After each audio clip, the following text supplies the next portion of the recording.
मैं पहले दिन से ये इस बात को कह रहा हूं कि इस पूरे मामले में Arvind Kejriwal is wrongly advised by his legal team. Let me repeat it again. इस पूरे मामले में Arvind Kejriwal has been wrongly advised by his legal team, और किसी ने इस पूरे केस को सबटाज किया है अरविंद केजरीवाल को फंसाने के लिए। I am telling it on record without mincing words. आज की तारीख में जब उनको पहला समन मिला था उसी वक्त ईडी के पास जाना चाहिए था। आप 9 समन आपने इवेट किया। आप तो सबको जानते हैं कौन कर रहा होगा। आशुतोष जी, जब आशुतोष जी कुछ तो बताइए। आप तो एक एक आदमी को वहां जानते हैं अंदर बाहर। नहीं, कौन कर रहा है? अगर ये साजिश है तो कौन फंसा रहा है उनको? नहीं, मैं कह रहा हूं कि अब मेरा आम आदमी पार्टी से कोई लेना देना नहीं, ना मैं उनका स्पोक्स पर्सन। मैं एक इंडिपेंडेंट ऑब्जर्वर की हैसियत से आपके सामने बातों को रख रहा हूं। जब आपने 9 समन्स इवेड किए उसी वक्त गिरफ्तारी इनएविटेबल हो गई। वो अपने आप इबारत लिख दी गई कि अब आपकी गिरफ्तारी तय है। इस पूरे मामले में आज की तारीख में अरविंद केजरीवाल को लड़ाई इस पर लड़नी चाहिए कि कोर्ट से जाके वो अपनी बेल एप्लीकेशन करते और बेल के लिए डिमांड करते, बजाय बेल की डिमांड करने के वो अपनी गिरफ्तारी को इलीगल करार करने के गए। इतना बड़ा केस है, अगर अरविंद केजरीवाल की गिरफ्तारी इलीगल हो जाएगी तो पूरा केस ही नीचे गिर जाएगा। तो ईडी तो उसको डिफेंड करेगी। और आज सुप्रीम कोर्ट का जो ऑर्डर है, अब आप करें हाई कोर्ट का जो ऑर्डर है, इस हाई कोर्ट के ऑर्डर के बाद कोई भी अदालत सिवाय सुप्रीम कोर्ट के वो सोचेगी भी नहीं कि इनको हम बेल दे दें, सोचेगी भी नहीं। और ये माफ करिएगा, ये ऑब्जर्वेशन नहीं है। संजय सिंह के मामले में ऑब्जर्वेशन था, मनीष सिसोदिया के मामले में ऑब्जर्वेशन था। ये कोर्ट का ऑर्डर का हिस्सा है। ये क्या कहा है? आप साजिश करता है, आपने प्रोसीड्स ऑफ क्राइम का इस्तेमाल किया है, आपने किकबैक लिया है, और आप जो चुनाव का बहाना बता रहे हैं वो गलत है। जो अप्रूवर की बात आपने की है उस पर कोर्ट ने बहुत गहरा संज्ञान लिया है। इसका मतलब क्या है? कोर्ट की नजर में अरविंद केजरीवाल ने षड्यंत्र रचा, जो पैसे आए उस पैसे का इस्तेमाल इलेक्शन में हुआ और किकबैक लिया गया। अब इसमें जो सबसे गंभीर बात है मैं आपको बता दूं, जब कोर्ट यह कहता है कि आप नेशनल कन्वीनर के हैसियत से भी आप इन्वॉल्व है, इसका मतलब यह है कि इस मामले में आम आदमी पार्टी की राष्ट्रीय पार्टी की मान्यता और एक पार्टी की मान्यता दोनों ही खतरे में पड़ने जा रही है। इसलिए मैं बार बार कह रहा हूं कि जो लीगल बैटल था उसको लीगल तरीके से लड़ना चाहिए था, जो पॉलिटिकल बैटल था उसको पॉलिटिकल तरीके से लड़ना चाहिए था। आज के फैसले के बाद आम आदमी पार्टी की जो पार्टी की मान्यता है, एज अ पॉलिटिकल पार्टी की मान्यता है, वो भी खतरे में पड़ गई है।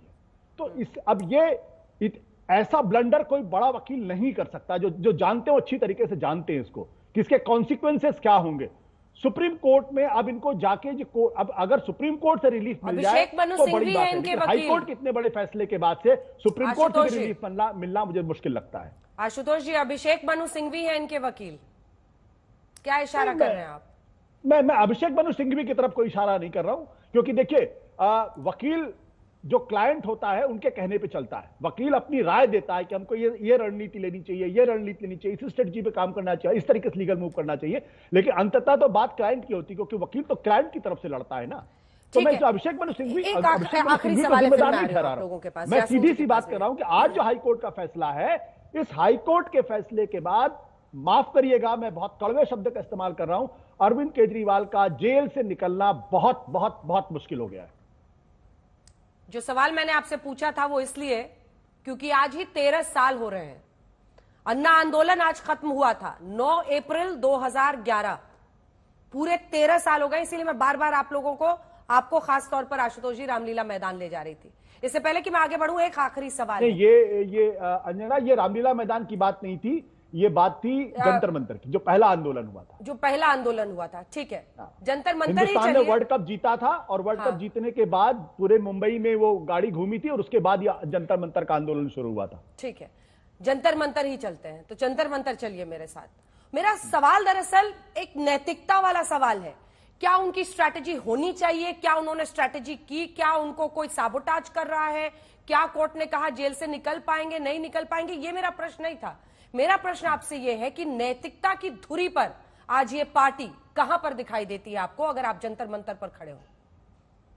देखिए, जिस दिन पहला समन अरविंद केजरीवाल को मिला था, उस दिन इनको छाती चौड़ी करके कहनी चाहिए, मैं गिरफ्तारी से नहीं डरता, मैं ईडी के दफ्तर पहुंच रहा हूं, मुझे गिरफ्तार करिए।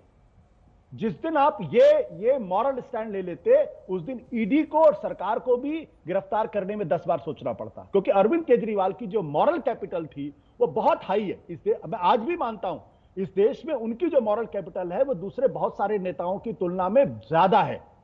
तो जब पहली बार आपको ईडी का सम्मन मिला, उसी वक्त कहना चाहिए था, मैं ईडी से नहीं डरता, अगर मैंने कुछ गलत नहीं किया तो मुझे ईडी का कोई डर नहीं, मैं ईडी के सामने पेश हो रहा। आपको याद होगा, शरद पवार ने जब महाराष्ट्र के चुनाव हुए थे, ईडी ने उनको नोटिस भेजा, शरद पवार ने कहा कि मैं पहुंच रहा हूं ईडी के दफ्तर में, और ईडी की हालत खराब हो गई और उसने चुनाव का रुख बदला। वहां पे आप लगातार इवेट करते रहे। किसके कहने पर आपने इवेट किया? अगर उनका फैसला था तो भी गलत था, अगर किसी और का फैसला था तो भी गलत था। इसलिए मैं कहता हूं, मुझे इसमें कहीं ना कहीं कुछ ना कुछ गड़बड़ नजर आता है, या तो रॉन्गली एडवाइज्ड हैं या किसी ने उनको बहुत करीने से जो है किया है। जैस्मिन शाह साहब वो कह रहे हैं किसी ने साजिश षड्यंत्र पार्टी में ही कर दी है, वरना अरविंद केजरीवाल जो बार बार ईडी के समन से भागते रहे, उन्होंने खुद अरेस्ट का ग्राउंड तैयार किया। और हाईकोर्ट के आज के इस कमेंट के बाद उनका कहना है कि उनका बाहर निकलना बहुत मुश्किल है। जी, आशुतोष जी से मैं पूरी तरह से असहमत हूं, क्योंकि वो बहुत सारे फैक्ट्स को कंफ्यूज कर रहे हैं। First and foremost, Arvind Kejriwal ji ने किसी भी ईडी के समन्स को इवेड नहीं किया, उसको गैरअंदाज नहीं किया।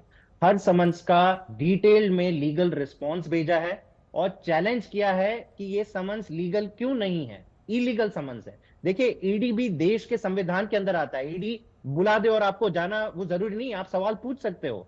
और ये सारा मैटर ईडी खुद कोर्ट लेके गई थी अपने खुद समन्स को लीगल प्रूव करने के लिए। और कोर्ट ने क्या कहा अंजना जी? उन्होंने कहा कि नहीं, मैं आपके पक्ष में अभी जजमेंट नहीं दूंगा, मैं दोनों को सुनूंगा। तो कोर्ट ने ये मैटर सब जुडिस रख दिया था। और इस सारी चीजों के दरमियान ईडी जाके एक रात को 2 घंटे की पूछताछ के बाद उनको उठा ले जाती है। तो मेरे ख्याल से आशुतोष जी को इसे कंफ्यूज नहीं करना चाहिए। अरविंद केजरीवाल जी शुरुआत से कोऑपरेट करते आ रहे लीगल प्रोसेस। सीबीआई ने लीगल समन्स भेजा तो वो गए थे, 9 घंटे की पूछताछ हुई थी, सारे सवालों का जवाब दिया। ठीक है, यहाँ पे भी बोला था कि इन कैमरा प्रोसीडिंग कर लो, हम तैयार हैं। तो सवाल ये है कि आप देखिए, मैं एक टाइम खत्म हो रहा है, टाइम खत्म हो रहा है, सिर्फ एक लाइन में कंप्लीट कर ले वो। मैं सिर्फ एक लाइन मिस्टर शाह, जो भी ऑब्जर्वेशन आज कोर्ट में जज ने कहे हो, इसका आधार केवल और केवल 3 फर्जी गवाह हैं जिनका सीधा कनेक्शन भाजपा के साथ है। इसको कोई डिनाई नहीं कर सकता, कोई मनी ट्रेल नहीं है, कोई तथ्य। अब जैस्मिन जी, सबसे पहले तो जो ईडी के समन्स होते हैं वो लव लेटर्स नहीं होते, उनका जवाब नहीं दिया जाना होता, उनको अटेंड करना होता है। समन आया है तो आप तो आम होने की बात करा करते थे, ये खास आप कब से हो गए कि ये समन पे भी नहीं जाएंगे, जवाब में दिया करते थे विपासना करने जा रहा हूं, ये आप आम आदमी थे। दूसरी बात, अभी आप कह रहे थे सब अप्रूवर्स पलट गए, गवाह बहुत पलट गए, वही सब कुछ है। अरे हिंदी के शब्दकोश में पलट के पर्यायवाची में अरविंद केजरीवाल आ गया है। जितना आप पलटे उतना तो पूरी दुनिया में कोई नहीं पलटा, और आप पलटने की बात करते हो। बच्चों की कसम खाता हूं, कभी गठबंधन नहीं करूंगा, ये राम का मंदिर तो कभी मस्जिद को तोड़ करके नहीं बन सकता, मैं कभी सिक्योरिटी नहीं लूंगा, घर नहीं लूंगा, क्या क्या नहीं कहते थे। आजकल तो लोग कहने लग गए उसने वादे किए थे बहुत, आदमी केजरीवाल ही होगा। ये हालत जिनकी हो वो